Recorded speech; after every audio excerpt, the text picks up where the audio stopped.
Hi అండి, welcome to my channel మన garden మన వంటలు. ఈరోజు వీడియో అయితే చిన్న హార్వెస్ట్తో పాటు కంటిన్యూగా రెసిపీ కూడా షేర్ చేస్తున్నాను. రెసిపీ అయితే చాలా చాలా బాగా టేస్ట్గా కుదిరింది అనమాట, అందుకే షేర్ చేస్తున్నాను. ఫస్ట్ అయితే బీరకాయలు కోసుకుంటున్నా. 3 బీరకాయలే ఉన్నాయి, ఒక పావు కిలో ఉంటాయి నాకు తెలిసి. సో ఎగ్ వేసుకుంటే ఒక పూటకైతే సరిపోతుంది. ఎవరైనా కొత్తగా ఛానల్ చూసే వాళ్ళు సబ్స్క్రైబ్ చేసుకోండి. మంచి మంచి వీడియోస్ ఉన్నాయి ఛానల్లోని. నచ్చితే మాత్రం లైక్ చేయండి, షేర్ చేయండి. సో ఈ 3 బీరకాయలు ఒక కర్రీ, అలానే పై గాలి అయితే పెట్టుకున్నాం. పాలకూర చూపిస్తాను మీకు, చూడండి ఎంత పెద్ద ఆకులు ఉన్నాయో. చూడండి ఎంత బాగా వచ్చింది. ఒకటే సీడ్, ఒక్క విత్తనం వేసుకుంటే అసలు మంచిగా పెరిగితే చూడండి ఎంత లేతగా ఉందో అసలు.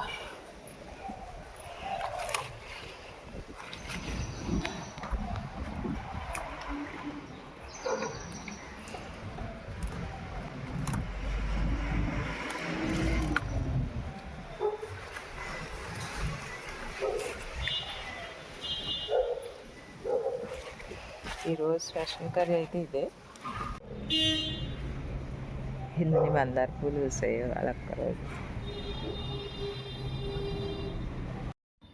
సో ఎవరైనా న్యూ గార్డెనర్స్ ఉంటే, అంటే ఇప్పుడే గార్డెనింగ్ స్టార్ట్ చేసిన వాళ్ళు, ప్లేస్ తక్కువ ఉన్న వాళ్ళు, పాలకూర, చుక్కకూర ఇట్లాంటివి ఒక్కొక్క సీడు మనం వంగ మొక్కలు కానీ, మిర్చి మొక్కలు, టమాటో మొక్కలు వేసుకుంటాం కదా, ఆ సైడ్కి ఒక 2-3 గింజలే పెట్టుకోండి.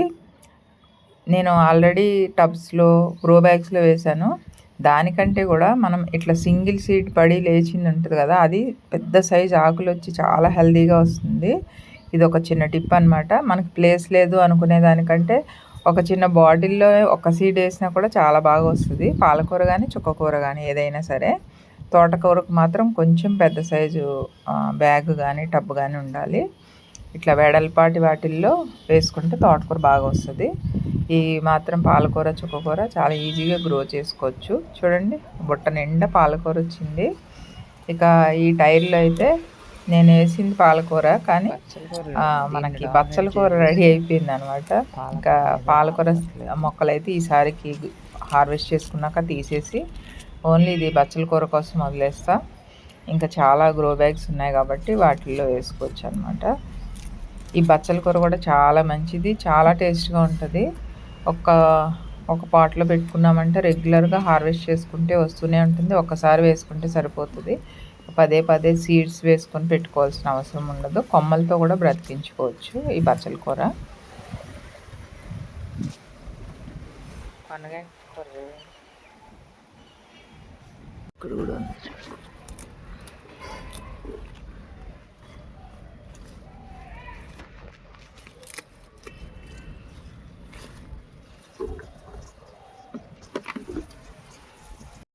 ఇక ఈరోజు రెసిపీలోకి కావాల్సినవి పచ్చిమిరపకాయలు. ఆల్రెడీ పాలకూర హార్వెస్ట్ చేసుకున్నాం కదా, నేనైతే ఈరోజు పాలకూరతో కర్రీ ప్రిపేర్ చేస్తున్నాను అనమాట. దాంట్లోకి పచ్చిమిరపకాయలు కావాలి.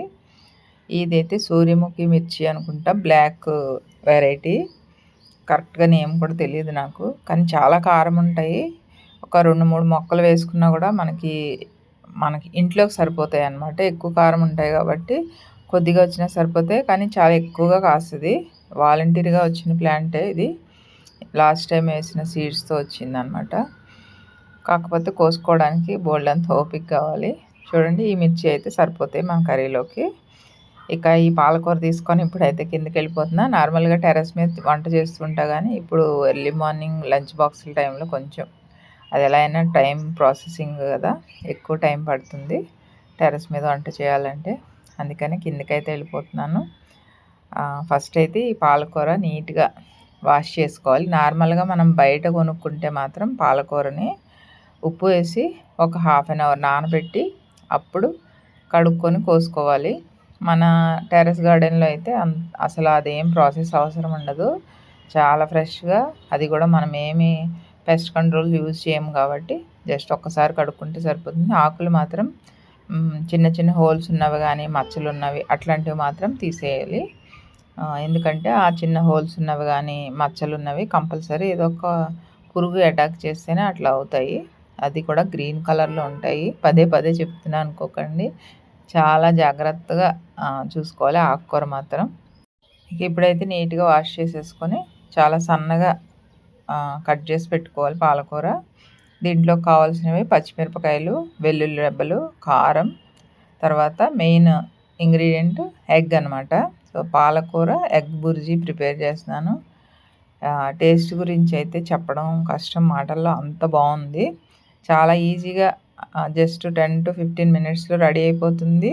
అలానే లంచ్ బాక్స్లోకి చాలా టేస్ట్గా ఉంటుంది. నార్మల్గా మనం ఏమైనా కర్రీస్ అది ప్రిపేర్ చేస్తే కొంచెం ఆఫ్టర్నూన్ తినేటప్పటికి చప్పగా అయిపోతాయి, చల్లారిపోతుంది కదా ఫుడ్ ఆటోమేటిక్గా. సో అలా కాకుండా ఇది మార్నింగ్ చేసింది నైట్ తిన్నా కూడా చాలా టేస్ట్గా ఉంటుంది. కంపల్సరీ లంచ్ బాక్సులు, తర్వాత పిల్లలకి బాక్సులు పెట్టే వాళ్ళకి కంపల్సరీ ఈ రెసిపీ అయితే ట్రై చేయండి. ఇక ప్యాన్ పెట్టుకొని ఒక 2 స్పూన్ల ఆయిల్ వేసుకున్నాను. తర్వాత 1 స్పూన్ జీలకర్ర, కొంచెం ఎక్కువ మొత్తంలో కరివేపాకు.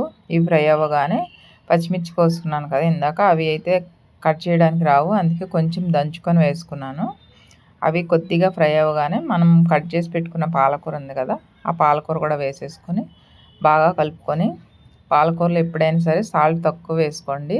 దాంట్లో ఆల్రెడీ సాల్ట్ కంటెంట్ ఎక్కువగా ఉంటుంది. మనం ఎప్పుడైనా బై మిస్టేక్ రెగ్యులర్ కర్రీస్లో వేసినట్టు వేస్తే మాత్రం అది ఉప్పు ఎక్కువైపోతుంది.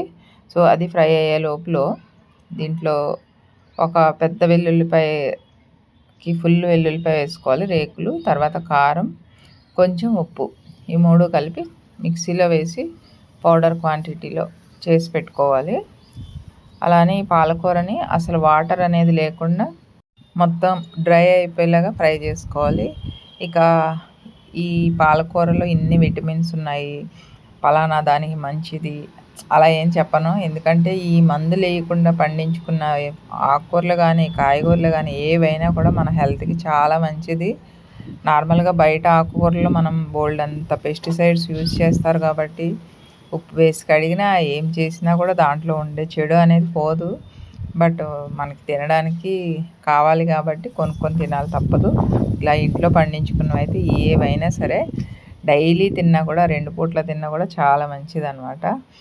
సో ఆల్మోస్ట్ ఫ్రై అయిపోయినట్టే, దీంట్లోంచి వాటర్ అంతా కూడా ఎగిరిపోయింది. ఇక దీంట్లోకి ఎగ్స్ కావాలని చెప్పాను కదా, మీరు ఎంతమంది ఉంటారో దాన్ని బట్టి క్వాంటిటీ తీసుకోండి గుడ్లు. నేనైతే ఇప్పుడు 4 గుడ్లకి చూపిస్తున్నాను అనమాట.